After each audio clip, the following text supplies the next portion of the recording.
Welcome back to Dr. Kala Edu. I am Dr. Kala Irsi. So today we are going to discuss a topic regarding this intragenic interactions. So what are these intragenic interactions? So last video I have given you the introduction and we were discussing about this incomplete dominance. Once again I will tell you what is intragenic interactions. So the interactions, so the characteristic interactions which is taking place between the different alleles of a gene, of that particular gene, is called as intragenic. That is called as intra. So within a gene, okay. So it is intragenic interactions. So codominance, we have seen the example of 4 o'clock plant, and today we are going to discuss about codominance, lethal genes, and Pleiotropy. Okay. So this codominance.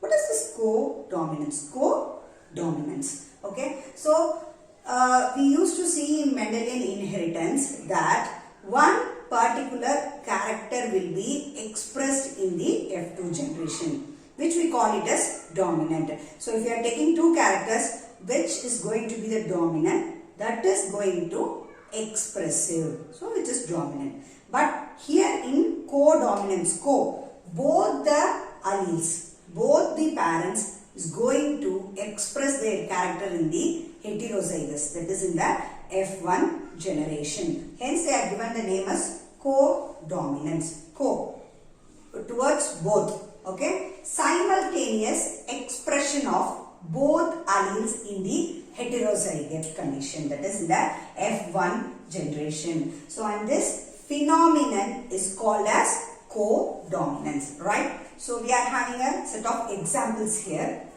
In plants, we have an example of red and white flowers of camellia, and inheritance pattern of sickle cell hemoglobin. Okay, in hemoglobin we have a sickle cell type, which is an inheritance of codominance, and ABO blood group in humans. So in humans we have A blood group, B blood group, AB blood group, and ABO blood group. So different types of blood groups in human is also example for this phenomenon, that is codominance phenomenon. So in this ABO blood group, the genic expression is of IA, IB.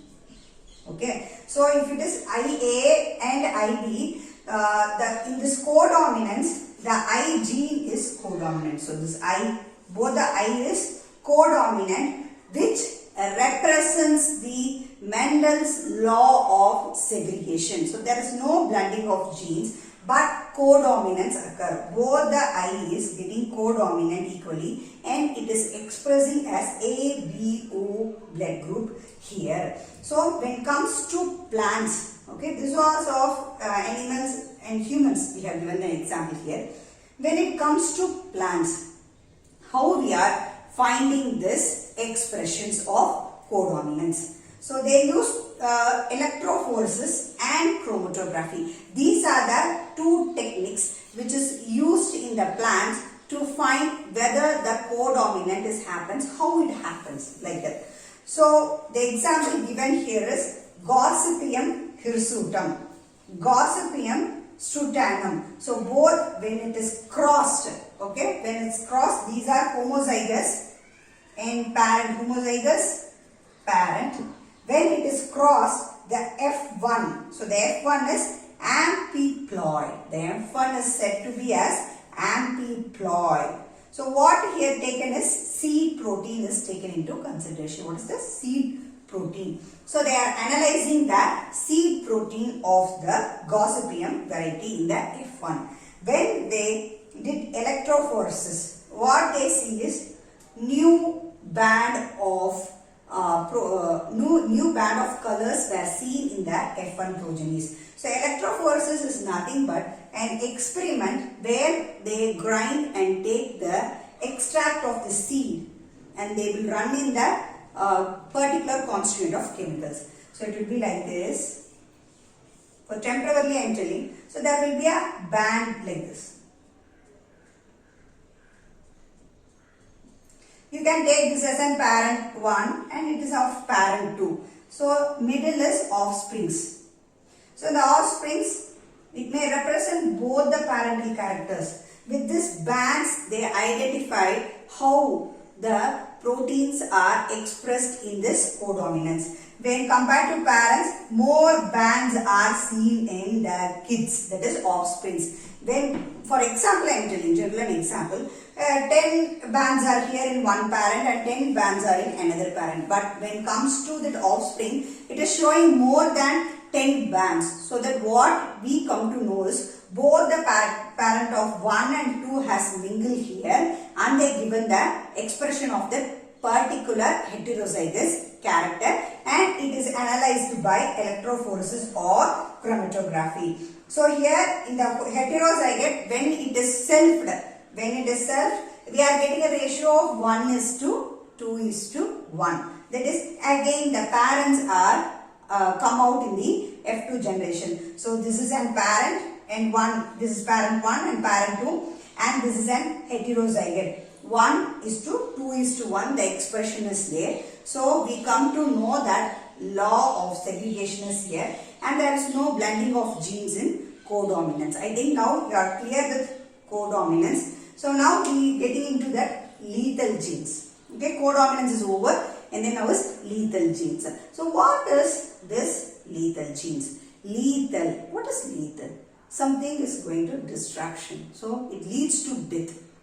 So some of the alleles or genes, they are having a very high potential that they can cause death to that particular organism. They are causing that death to that particular organism is called as an lethal genes.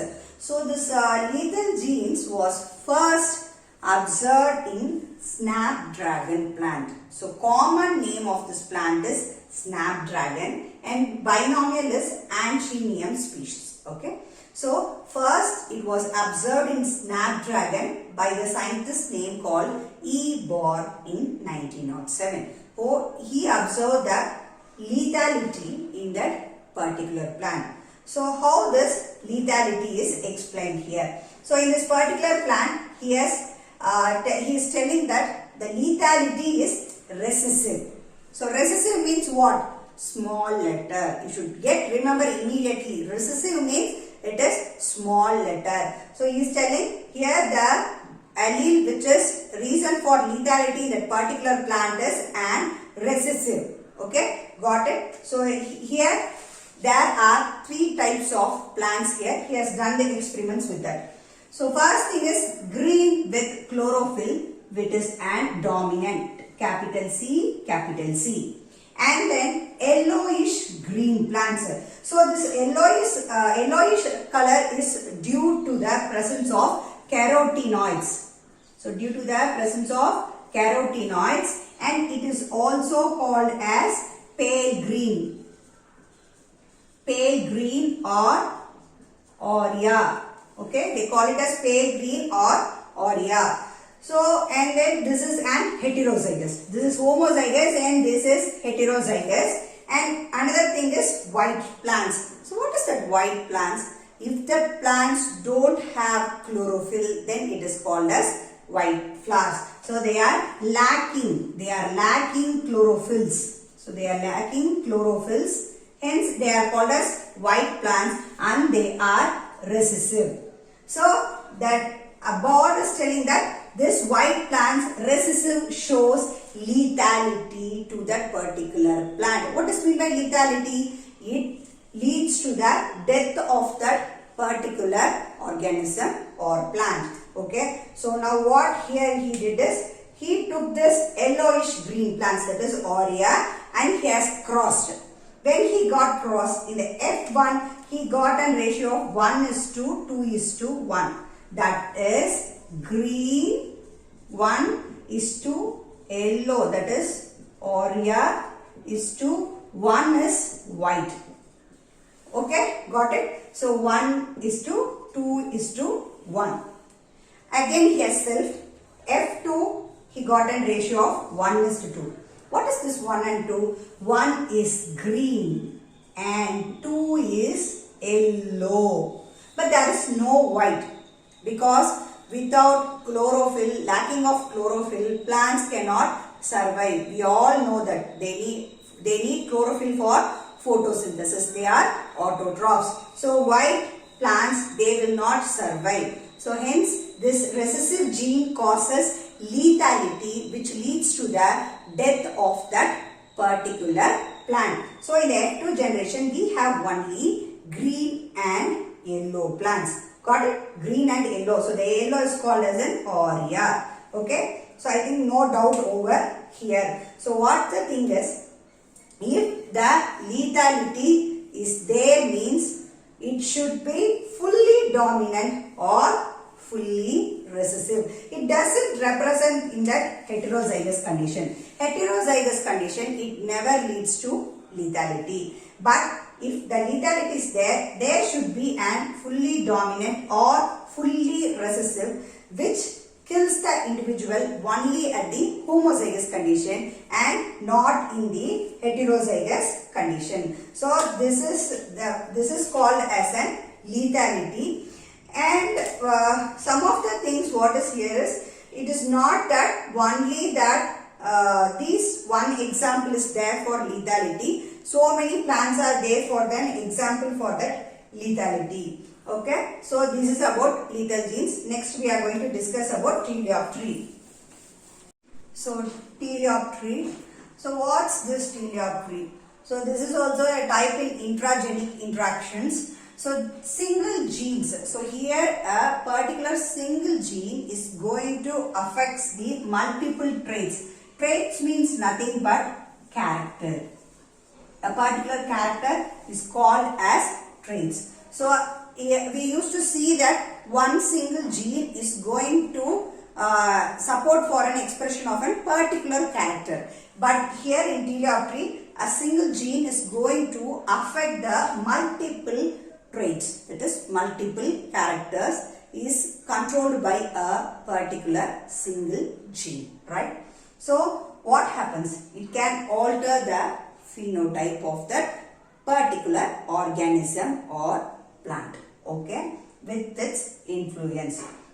So as I said, it's going to influence number of characters. We don't know how much, depend upon the different plants and organisms or animals. It's going to influence number of characters and it is simultaneous. So if an organism is there, expression is needed. At a time, it can simultaneously give expression for all the different type of characters which it can be get expressed. Okay. So example given here is garden peas. Okay. So garden peas, we come across white flower, light colored seeds and leaf axil spot. All these three, white flower, light colored seeds and leaf axil spot, all the three is controlled by one particular gene, only one particular gene. So another example is given in humans, that is sickle cell anemia. We all know about the sickle cell anemia. So this is also controlled by only one gene. Okay. So I think you are very clear with codominance, lethal genes and Pleiotropy. If you have any doubts, you can comment me in comment section. I will clear your doubts. So next video we are going to start with intergenic interactions. Thank you.